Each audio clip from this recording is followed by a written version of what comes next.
All the DEI hire slurs that the GOP is throwing at Kamala Harris is not just racism. It's also fascism. I want to explain to you why the bigger picture is much, much more problematic than these idiots making these racial slurs. Stay with me.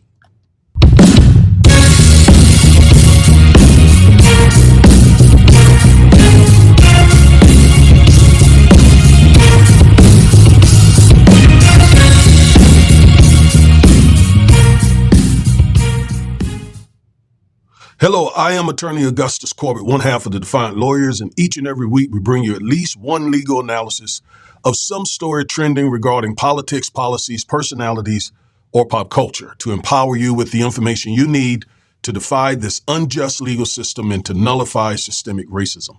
If that interests you, please like, share, comment, subscribe, and click the bell so you'll get notified every time we upload one of these powerful and informative videos. Thank you for watching this video. Thank you for staying with me. Before I get into this, please go to Amazon, grab a copy of my book, Education and Justice, where I talk about what you can do to help your African-American son who attends a public school successfully matriculate through that public school.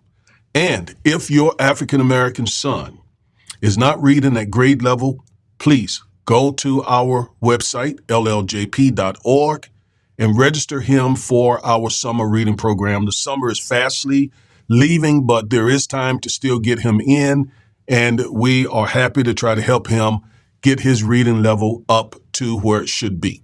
All right. Hey, everyone. I am attorney Augustus Corbett, one half of the Defiant Lawyers.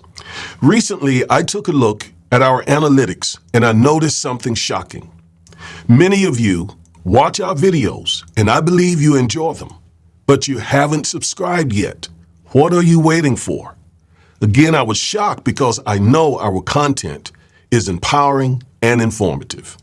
Plus, our 2024 goal is to have 150,000 subscribers before the end of the year. Please help us by hitting that subscribe button, especially you young folks. We particularly want to increase our number of young subscribers. Thanks for all your continued support. We appreciate it very much.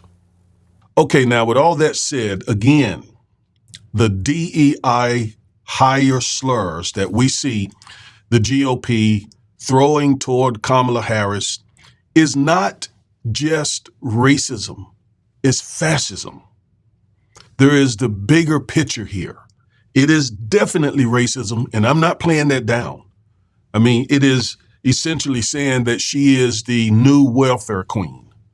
If you remember from the 80s, Ronald Reagan used that term and characterized black women in urban areas as being these people who were profiting and benefiting from government checks.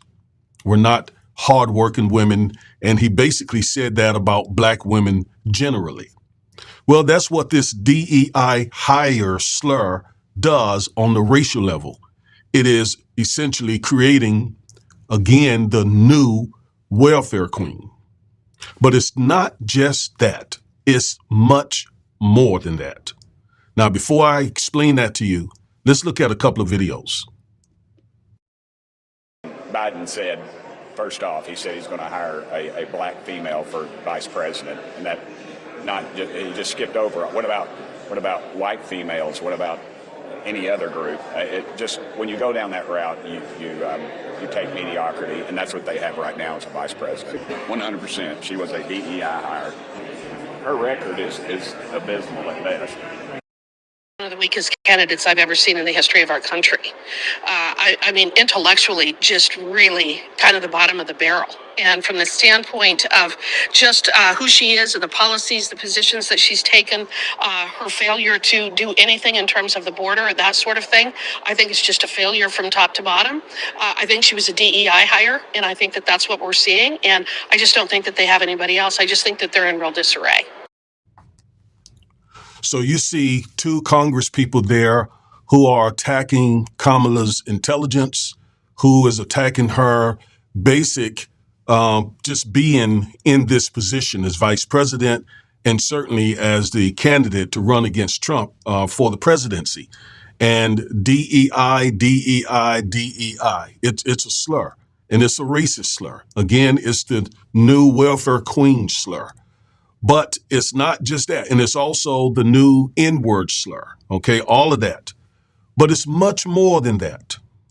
It is much more than that when you understand what the GOP, MAGA, Trump, Project 2025 is attempting to do to our nation. All right, so let's go to another screen. I need to explain this to you. Okay, so let me just characterize what I'm trying to say, and then we're going to read some excerpts from a book that I've already introduced you to. It's a really good book. I'll show you in just a moment. So I said here, just to again summarize my thoughts, the derogatory term DEI hire, rooted in racist and fascist ideologies, seeks to undermine Vice President Harris's accomplishments, implying she attained her position solely due to her race, gender, and ethnicity. This narrative supports a broader fascist argument centered on the victimization of white males. Now, that's the part that you got to get. That's what I'm trying to explain to you. Because this whole DEI thing basically says that unqualified minorities are taking opportunities from white males. All right, so let me show you what I'm saying. MAGA's strategy involves inciting anger among white men by claiming that unqualified minorities are seizing opportunities traditionally reserved for white men. By doing so, they aim to garner support for any fascist measures deemed necessary to maintain white male dominance. So this whole DEI thing is intended to get white people angry, especially white men. Thereby, those same white angry men and white angry people generally will be open to any fascist measures that Trump, Project 2025, wants to impose on the rest of the country. So for that reason, this is not just about racism. This is about imposing fascism on our country, because the DEI thing, again, it engenders, it creates anger, it creates victimization. It makes white people feel like victims to DEI programs. Thereby, when Trump says, let's do this or that, that props up, that promotes fascism, they're open to doing that. Okay? So that's what we're going to see here. And so this goes on to say, consequently, Trump frequently portrays himself and other white men as victims. And that's so curious, right? It's so curious when you hear white conservatives crying victims, because white conservatives have said to us when we talk about white supremacy, they say, oh, you're just playing the victim card. Well, these folks are now playing the victim card more than anyone unjustly. Unjustly, they are claiming to be victims. The data doesn't support that white men are victims. All right, let's go back to my screen here, and we're going to start reading now from this excellent book that I've introduced you to already, How Fascism Works. Professor Jason Stanley says, in fascist politics, the opposing notions of equality and discrimination get mixed up with each other.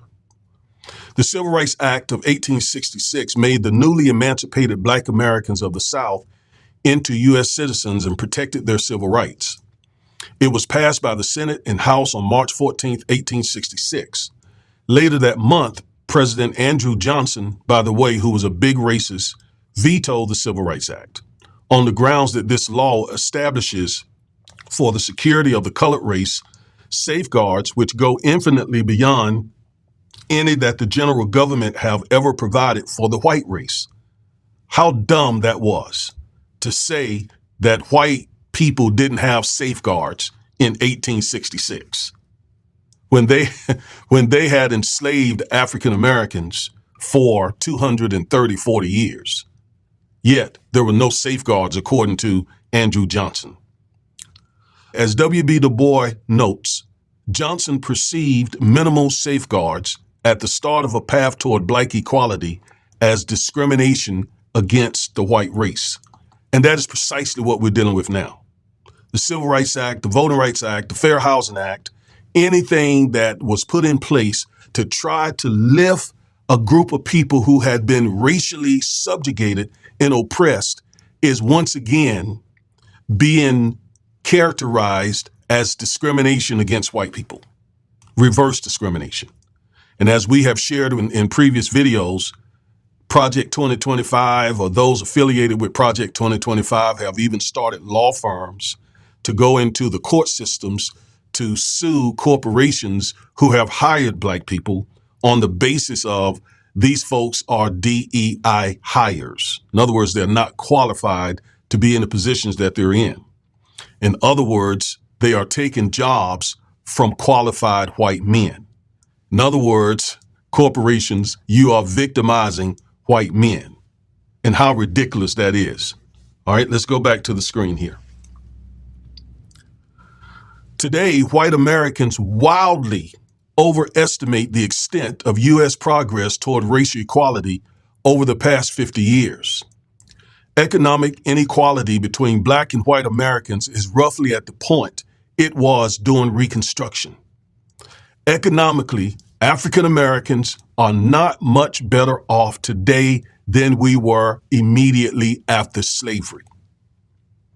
What? Yes, in terms of wealth, whites have much more wealth than we do. In terms of income, whites make much more than we do. In terms of the total wealth of this nation, we own less than 3% of this nation's wealth, which is about what we owned right after slavery. So the economic conditions of African Americans have not dramatically increased at all. It's about the same. So when whites claim to be victims, they are lying because black Americans have not made that much progress economically. I know it looks like we have. I mean, you see the big houses, the big cars, and so on. And we've had a black president. We have a black vice president today. And we may have a black female president in a few months. But in terms of economics, in terms of the very foundation and structures of this nation, not much has changed. So they are wildly overestimating. In other words, they have no basis to be afraid, and they're definitely not victims because some blacks get an opportunity that would ordinarily be denied them because they are qualified and they happen to be a minority. All right, let's go back to the screen here. For every $100 the average white family has accumulated, the average black family has just $5. And yet studies show white American citizens are wildly ignorant of this fact, believing that racial economic inequality has dramatically narrowed. It's not true. 45% of President Donald Trump's supporters, he's not president now, this book was written in 2017, believe that whites are the most discriminated against racial group in America. What? Whites are the most discriminated group in America? That is preposterous. Yet almost half of Trump's supporters believe that. And because they believe that, they are willing to accept whatever fascist measure Trump and Project 2025 promotes. And how did we get here? Why is it that half of the Trump supporters believe that blacks are making these tremendous inroads economically? Because of propaganda, because of MAGA Trump propaganda. In other words, lies, disinformation that the facts simply do not support. 54% of Trump supporters believe that Christians are the most persecuted religious group in America. There is a crucial distinction, of course, between feelings of resentment and oppression and genuine inequality and discrimination. I am a Christian, and I do not believe that Christians are the most persecuted religious group in America? How many times have we seen, for example, Jewish people being shot up in their synagogues because of their religion? What about all of the religious bigotry and hatred that we've heard Donald Trump use against Muslims? I just don't believe that. All right, let's go to the next screen. There is a long history of social psychological research about the fact that increased representation of members of traditional minority groups is experienced by dominant groups as threatening in various ways. In other words, whites feel threatened when they perceive that blacks are making any kind of progress. More recently, a growing body of social psychological evidence substantiates the phenomenon of dominant group feelings of victimization at the prospect of sharing power equally with members of minority groups. So this basically says that whites, the dominant group, feels victimized when they see or think they have to share any power with members of minority groups, and I would say especially blacks. A great deal of recent attention has been paid in the United States to the fact that around 2050, the United States will become a majority-minority country, meaning that whites will no longer be a majority of Americans. Taking advantage of the salience of this information, some social psychologists have tested what happens when white Americans are primed with it. And that's really the basis of all that we're seeing now. That's the reason Trump was elected president and unfortunately, may be reelected because of the fear of a majority-minority America. Whites fear that to their core. So that makes them feel like we are now victims in our own country, to hear them say it. It's not like it's blacks' country or legal immigrants or others. No, this is a white man's country. And here we are about to lose it. Wasn't that what January 6th was all about? Taking back the country? Isn't that what the slogan, Make America Great Again, is all about? Taking back the country? All right, Professor Stanley goes on to say here, taking advantage of the salience of this information, some social psychologists have tested what happens when white Americans are primed with it. In a 2014 study, the psychologists Maureen Craig and Jennifer Rexon found that simply making salient the impending national shift to a majority-minority country significantly increased politically unaffiliated white American support for right-wing policies. So this says the fear of the country becoming a majority-minority country has caused many whites who were previously unaffiliated to become supporters of right-wing policies. So if you feel that, if you feel in the air that more whites are listening to and embracing right-wing policies, you got it right. That is exactly what's happening. This study here makes that clear. For example, reading about an impending racial shift of the country from majority white to majority non-white made white American subjects less inclined to support affirmative action, more inclined to support restrictions on immigration, and perhaps surprisingly, more likely to support race-neutral conservative policies, such as increasing defense spending.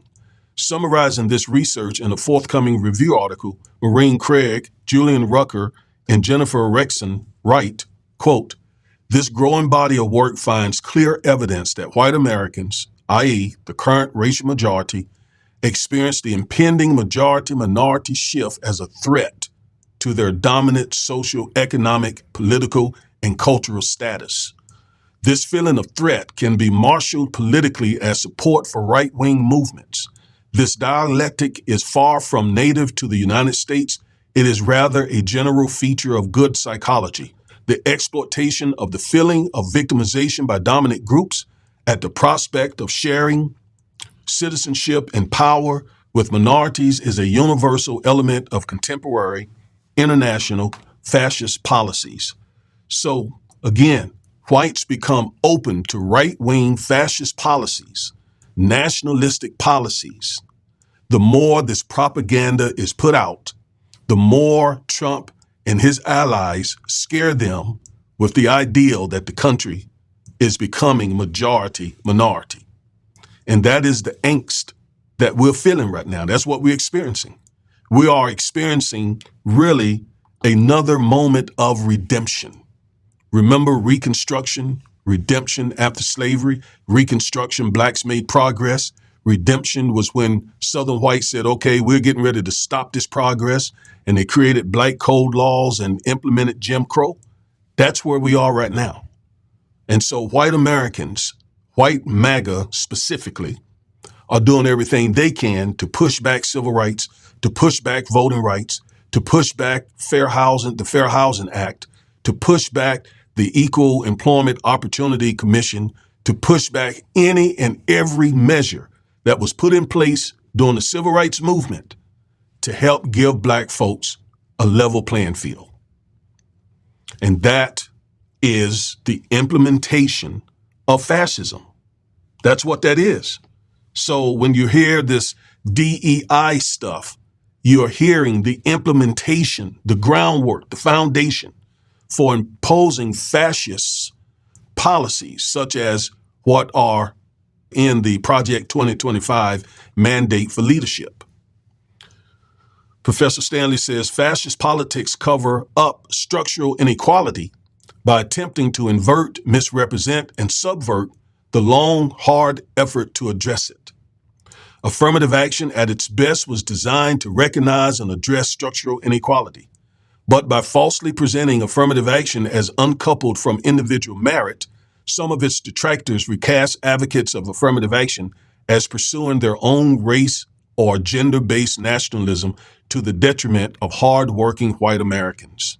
Regardless of the evidence, the experience of losing a once unquestioned settled dignity, the dignity that comes with being white, not black, is easily captured by a language of white victimization.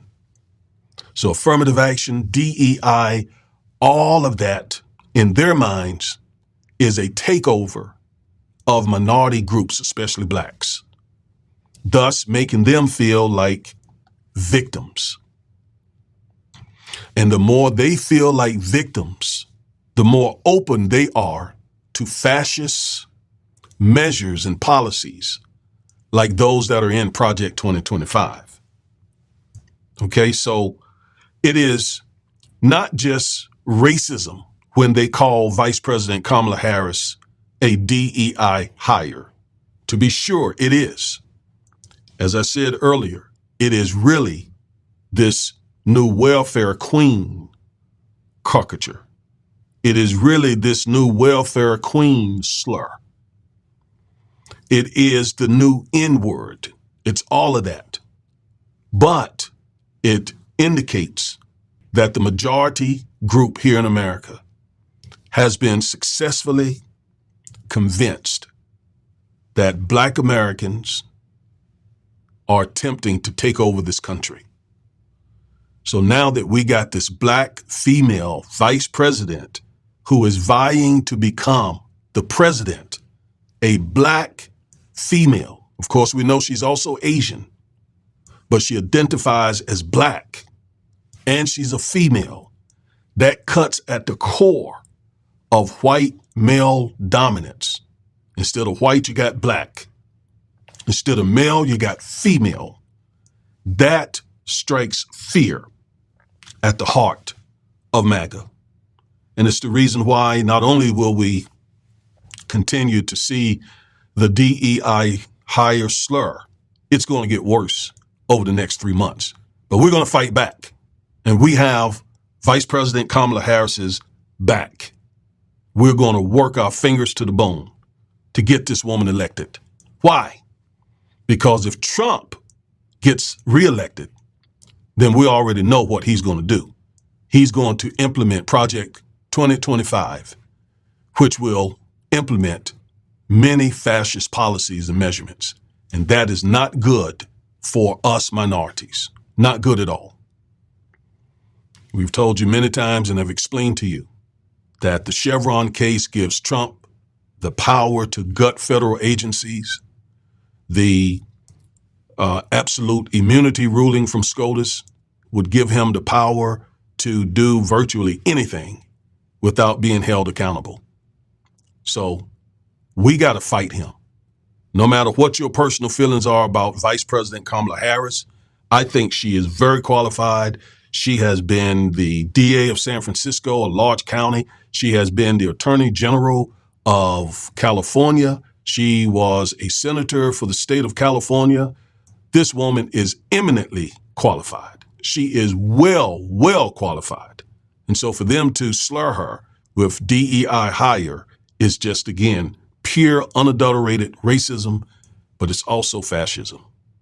All right, thank you for listening. I am Attorney Augustus Corbett, one half of the Defiant Lawyers.